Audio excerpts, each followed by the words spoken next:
Yes, so welcome to my talk. It's a pleasure to be speaking here today. So today I'm going to talk about optimal transport modeling of population dynamics with a special focus on applications in single-cell biology. And we start by really looking at the main problem in single-cell biology, or general, very common problem in molecular biology, where we want to understand the evolution of a single-cell population over time. So this can be in developmental processes, where we are able, by now, with these modern high-throughput methods, to really measure single cells. So we can measure the single-cell transcriptomic profile or translational profile of each individual cell using either single-cell sequencing techniques or microscopy. And so now one of the tasks is starting maybe with a very homogeneous population of cells, for example, stem cells, who over time differentiate into very different, distinct cell types. So at the end of this evolution, we have a very heterogeneous subpopulation to understand these trajectories in time. So we want to understand, given our cells who lie in this giant cell data space where we measure maybe 5,000 genes, to understand how incrementally do these gene expression profiles change and what makes a stem cell develop into these very distinct cell types. So one problem here is these cells are very heterogeneous, right? So we need to really model the problem on the level of single cells. The second problem comes with the experimental nature of the problem. So at each point in time, we can conduct an experiment and sequence, for example, each single cell, but this requires us to destroy a cell. This means that at each point in time where we conduct an experiment, we need to somehow measure different cells, and we have static snapshots. We have no alignment between the cells, but the alignment is crucial in order to really understand how successively do these genes change, right? The transcriptomic profile of these cells change over time. So we want to recover these single cell trajectories over time. So we need to find the alignment between them. And last but not least, of course, we have no clue on how these dynamics actually govern these processes. We do not have access to trajectories at all. And these processes are highly non-Markovian, so it's not enough to just look at the previous experiment to actually make predictions. We need to encounter the entire history in order to make solid and robust predictions. And so this is the first thing we look at. This is part one of my talk, where we try to understand, okay, so can we learn this potential on which our cells actually evolve over time in order to really recover these single cell trajectories. And so this is work called JKONet, something I presented just yesterday at AI Stats 2022, and this is going to be the first part of the talk. In the second part of the talk, we look at a very particular problem. Now the evolution of our cells is initiated by the application of some perturbation. This can be a cancer drug, this can be any somehow outside factor. And now we are only interested in understanding how do these cells change over time. So we want to understand this like one step in time. How is our population of control cells changing into the perturbed cell state? So this is work called CELOT and is currently in submission. So here we have only this one-step procedure. This will be the second part of the talk. So let's start with part two, and let's revisit once the assumption we make on this process. So we measure at snapshots a single cell population, which lies in a potentially very high-dimensional cell data space, and we assume that these cells evolve over time, and we want to recover this evolution, and this evolution might be initialized by a biological factor, a drug, or whatsoever. And we assume that throughout time, right, this transcriptomic profile of these cells changes, or the translational profiles, or whatever molecular profile. So in this space, in this very high-dimensional space, the cells somehow evolve according to a stochastic process. So incrementally these genes change, and this is also the last hypothesis we make, is that these cells do not drastically change. It's not that like a small cell becomes suddenly star-shaped, but like it becomes slowly star-shaped. So we can actually locally approximate this by something which is called an optimal transport plan. But more on this later. So we assume that we can match or align these cells in order to recover these single cell trajectories by finding the best aligned population according to this minimal effort principle, like only like a small change so that we can find the optimal alignment. So what's the goal in the first part? We want to learn the complex dynamics which govern the temporal evolution of populations. This can be generally any kind of population. The method is very general. It's just our focus here was single cell data. We want to introduce temporal dependencies. We want to learn a generalized solution on how to solve the static snapshot problem and learn continuous time trajectories of population entities. So let's start very simple. We have population dynamics evolving in a Euclidean space. So just like here, every cell is a vector. And now a very common assumption people make is that we can describe the evolution of this population by saying this population over time minimizes a potential function J. That's his hypothesis. And a very common approach then is to say, okay, so let's assume that we follow the gradient direction of this potential. So the next vector at the next time step is just given by following the gradient, negative gradient direction of our potential function J. The problem here, and this is something we see later in the experiments, it's rather unstable. Gradient descent is known to get stuck in local minima, and we have certain properties our potential function J needs to satisfy.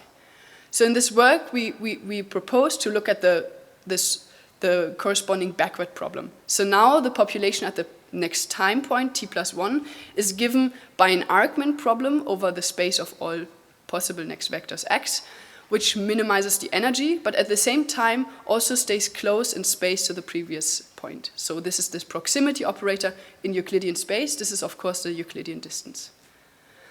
Now, of course, we already, as said, we don't have trajectories. We are not in a Euclidean space. We are required to look at the population level, right, as we have no alignment. So we need to have a potential function now taking a measure, or like a population as input. And we make also one more simplifying assumption that for now our potential is just like the sum over all individual energies of each particle in the population. We do not consider for now any interaction. And so again we can look at the corresponding forward scheme, which has the same somehow pitfalls, and the corresponding backward scheme, which is now an argment problem over the energy. Right? We want to minimize the energy, but also stay close to the previous population, now taking the respective metric in the space of measures, being the Wasserstein distance. And just a quick reminder, this might be a bit, a lot of information at once, but just the Wasserstein distance is a distance defined between two measures, mu and nu, which is defined on this principle of optimal transport. So we want to find the transportation plan gamma, which maps like measure mu onto measure nu in an optimal way, meaning that the overall cost here, measured by the Euclidean distance inside the integral, is like we find the mapping such that the overall cost is minimal. And this gets us back to our assumption that we say we find an optimal alignment such that we can best describe the incremental changes of our population in time. This is actually a very famous scheme. So this is the so-called JKO flow, this proximal scheme, this backward scheme, which was published by Jordan, Kinder, Lehrer, and Otto in 1998. And so here we applied the first time to population dynamics. It's a famous result and is actually the most downloaded papers of all time of the SIAM Journal of Applied Mathematics. So here's our first contribution. So we model these population trajectories as a causal JKO flow of measures. So starting with an initial measure ρ0, we propose that the next population, the next snapshot, can be predicted by solving a JKO step, where we need to, of course, learn the energy J, because J is unknown to us. So we parameterize J by a neural network. And so now at each point in time, we can measure how well do our predictions actually align with the data, the observations we have, by taking the corresponding metric, the Wasserstein metric, and measuring how accurate our predictions are. Then we backprop through this JKO step in order to update the parameters of our energy. But here comes the second problem. First of all, we need to backprop through an argment problem, right? So that's very complicated and non-trivial. The second problem is we actually have no clue on how to solve this argment problem in the first place. It's a very complicated optimization problem over the space of all measures. We don't know how to do this. And so here comes our second contribution. We derive a reformulation of the JKO flows in terms of convex maps. And there's a very famous result in optimal transport, which is called the Brennier's theorem, published in 1991, which states, and this is just like, for now, we can just take this as a fact, that the optimal transport plan gamma, right, which maps our two measures onto each other, which gives us the alignment, is just given by the gradient of a convex function. So now we have a reformulated version of the Wasserstein distance, and also a reformulated version of the objective. And now instead of having an argument problem over the space of all measures, we have an argument problem where we just need to find the best convex function. And then the next population, rho t plus 1, is given by the gradient of this convex function, push forward the previous population. So here we wonder, okay, how can we actually, why is it easier to parameterize the space of all convex functions rather than the space of all measures? It's because we can approximate this, the space by just convex neural network architectures. So these are neural networks which are input convex, so convex with respect to its input. And so this is an architecture proposed by Brandon Amos in 2017. So now here we arrive at our final JKO net. So we say, okay, we can learn the population dynamics by predicting the population at the next step by solving a JKO step. Here, our reformulated JKO step, which actually requires us to find the optimal convex function. And then the population at the next time step, rho t plus 1, is just given by the optimal version, so the one we found after successive minimization steps of this JKO objective. So this optimal convex map, gradient of this optimal convex map, push forward the previous population. So what we see here is that this is actually a rather complicated bi-level optimization problem because our primal goal, right, is to learn the energy function on the top, on the upper level. And we can see that it's required to have an insight, like a nested optimization problem on the lower level where we need to find the optimal convex map. And the next challenge is that if we look at the loss term here, the Wasserstein distance between the observations, the data, and the predictions at the next time step, we realize there's actually no direct dependency on the energy function anymore. If we look at the population at the next time step, we realize this is actually just the optimal convex map or like convex function push forward the previous population. So the dependency on our parameters of the energy which we seek to learn only is like available in the updates, in the gradient updates of our optimization of this convex map. So we have this bi-level optimization problem where we want to solve the upper level problem, and we in fact need to backpropagate through the entire optimization of the lower level problem in order to get information on how to tune, how to update the parameters or like find the optimal parameters of our energy. We do this, and we also successfully were able to put this into like a fully differentiable bi-level optimization framework. And what's interesting here is that there's actually a lot of related work or connected work in the field of meta-learning. So many shared ideas here. And so let's understand why this is much better than looking at the forward method. Here we have a very simple example where we just have a noisy semicircle trajectory. So we start on the left, and the task is to just like move along a semicircle, our Gaussian blob. And then at later time points, we actually have some noise, some corruption, but every time different. But in the end, what we want to learn, and this is also what we evaluate on, we want to learn the semicircle trajectory. So now the forward method just moves into the gradient direction of this potential. So the potential directly determines where we go in the next step, right? So it completely overfits the data. It just learns perfectly to mimic the level of noise in our data. While if we look at our corresponding backward scheme, we have a decoupling of learning the energy, which determines our flow, and the push forward, like the optimal mapping, which is required to be an optimal transport. So we have here a prior, right, that this is supposed to move optimally, and this resolves these pitfalls the forward method works in. And if we look at just successively adding noise over time, the forward method really like just blows up. At the beginning, right, where the noise level is close to 0, of course, the forward method perfectly fits the data. It just overfits the data heavily, and it's even better than our method. But our method is really robust to high level of noise.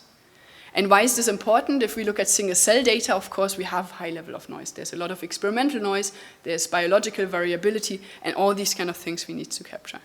So here we have an example where we applied our JKO net on, where we have at the very top embryonic stem cells, which differentiate into very different branches or lineages. So mesoderm, endoderm, ectoderm. I'm myself not an expert in this, but so on the left you can see the data in the first two principal components, where we color each cell of the trained data set with the corresponding time point, and in the middle with the corresponding lineage information, branch information.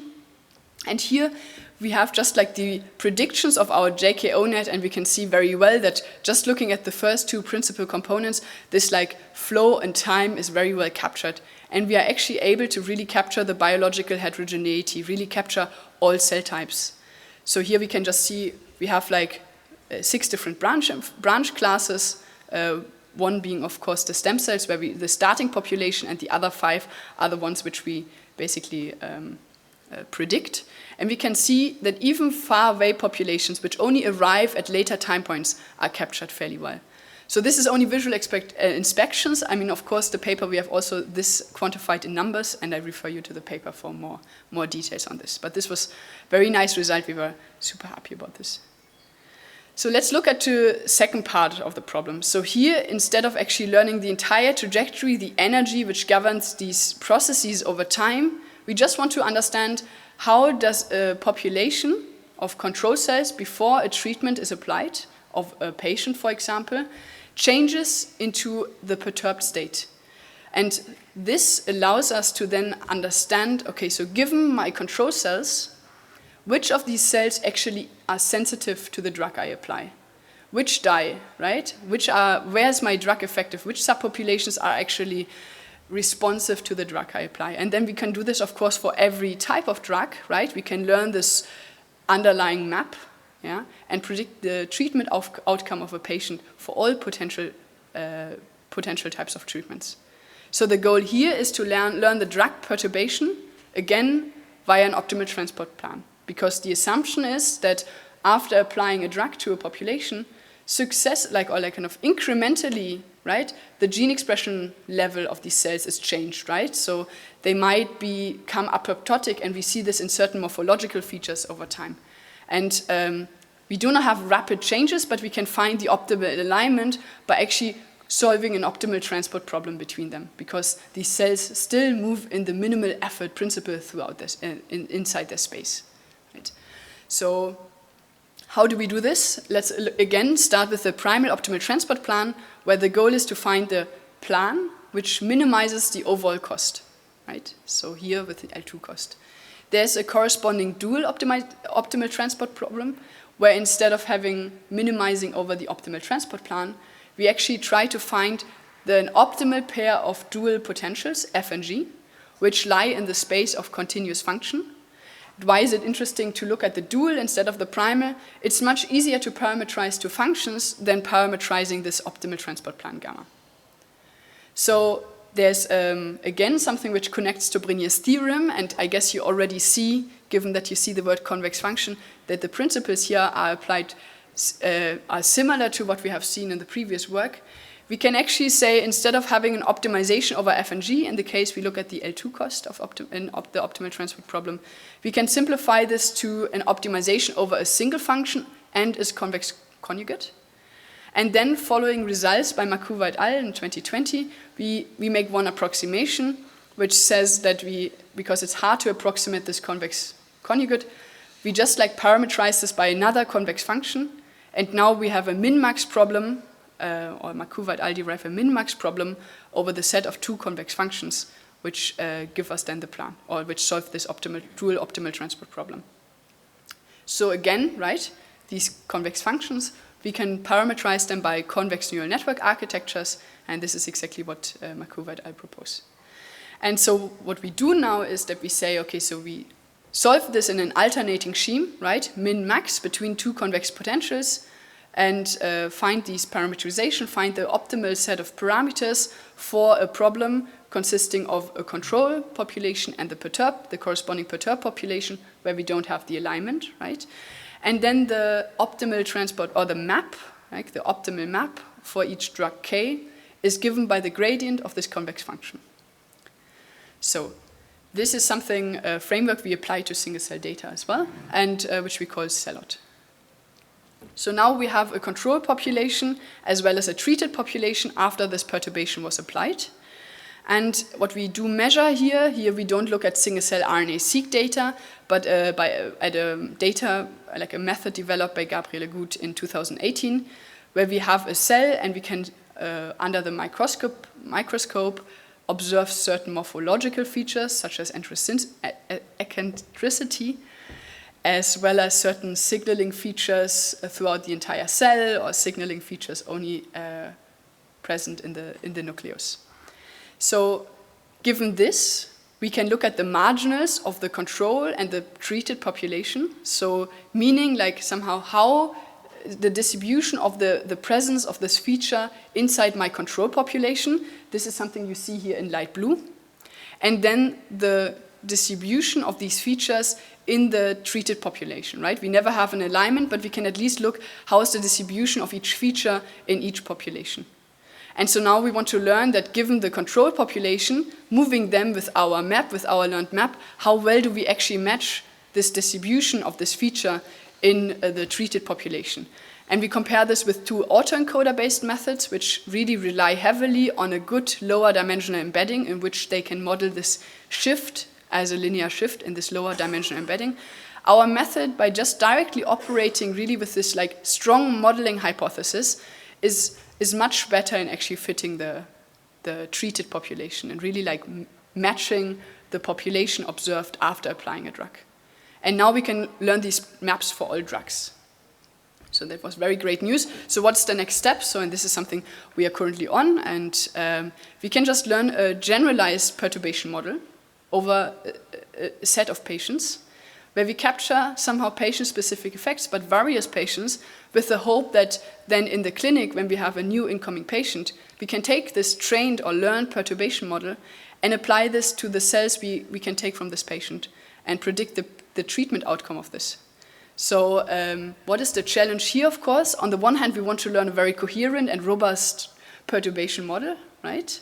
But at the same time, right, we don't only want to model a population's average, right? We want to really like capture a personalized treatment strategy for this patient. So this is the big challenge in this problem. So what have we talked about, right? Like, of course, for drug discovery or just like a general understanding of developmental processes in cells, or like in humans, it's very important to understand the evolution of a cell population over time. How do transcriptomic translational profiles change over time? And how can we learn either the potential or just this like map which maps us into the perturbed state? But of course, for drug development, it's very important to really look inside a cell, right? Like really understand what happens on the molecular level. And this is some previous work of mine which has focused on retrosynthesis predictions. So given a drug, how can we actually recover the synthons, which helps us then to find like synthesis plans for these drugs. This was presented last year at NeurIPS. Then other work of mine has focused on, given a very complicated protein, right, which is always part of each signaling cascade or whatever part of the process, how can we actually do machine learning on these super complicated objects? They are not only a sequence, they also have a very complicated structure, a very complicated surface, which is crucial when we look at the binding. And so here we developed a representation learning algorithm which allows us to somehow use these objects or like do machine learning on these very complicated macromolecules. And the last work of mine, which I want to feature, is concerned with rigid docking for proteins, also crucial for protein or like for drug design, where we want to understand, okay, so somehow how has a drug an influence on the underlying rigid protein docking, like how well can a protein still bind? And this is also, as the other two methods, based on the principles of geometric deep learning. And I think later in this workshop we will hear a lot about these kind of works. This is going to be presented this year at ICLR in a couple of weeks. And with this, I want to also thank the NCCR Catalysis Grant for funding most of this research presented in this work and for supporting my PhD throughout the years. And I want to, of course, thank my great supervisors, Andreas Krause and Marco Coturi, as well as all my co-authors, which have made these works possible, which are Letizia, Gabriele, Stefan, Gunnar, Kyung, and Lukas. So thanks.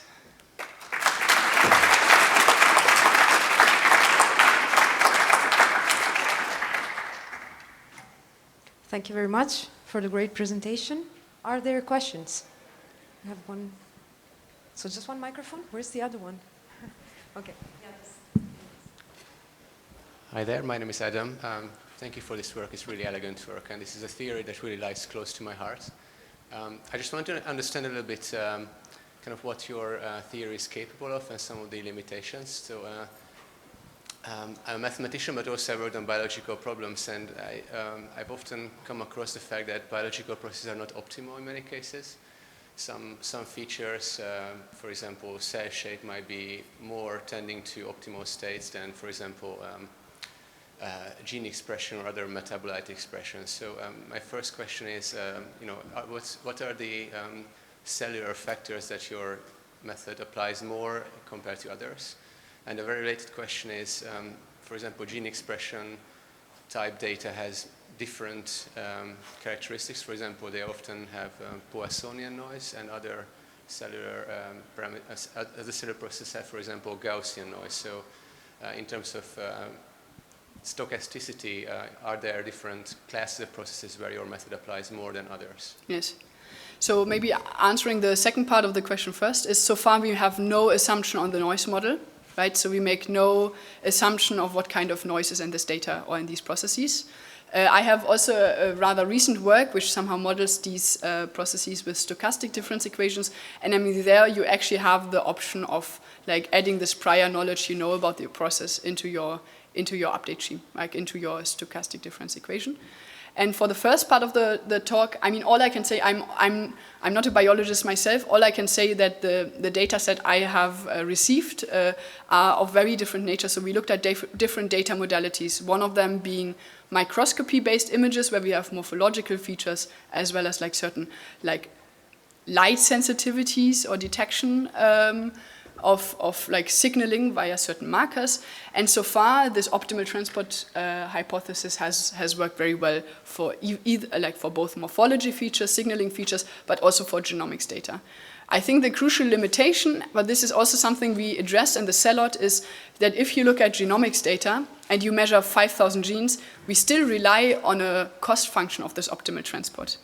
And of course, here an L2 function, the L2 cost function in 5,000 genes doesn't really make sense anymore. So then you need to actually find a meaningful low-dimensional embedding where you can then apply the optimal transport hypothesis. But still, even this, like even if we need to find an artificial, like a low-dimensional embedding for our data, and then apply the optimal transport, so far we have really received very promising results, having the strong modeling prior in our data, in our model. Yes. Okay, thanks a lot. Are there other questions?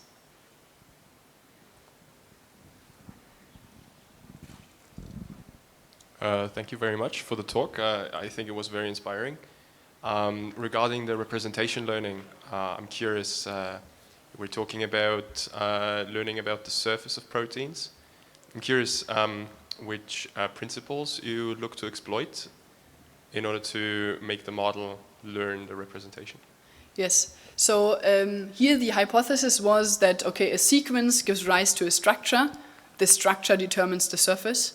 And so this is basically how we modeled the hierarchy of these different representational levels. And so then we had a graph neural network, which of course like exploit the sequence and the structure the sequence gives rise to. And then on the surface level, right, we have another like hierarchy, right, the surface, where we have an additional message passing neural network, which somehow aggregates information on the surface, really with the hypothesis which we took from a paper by Bruno Correra, who looked at the surface only and really like having certain like kernels on these surfaces. We were looking for like somehow like superpixels or so-called like basically higher level motifs, which we try to learn, which might be covering or capturing a binding pocket, which then like passes messages down to the lower level hierarchy. So this was a bit the modeling assumption of this work. Yes.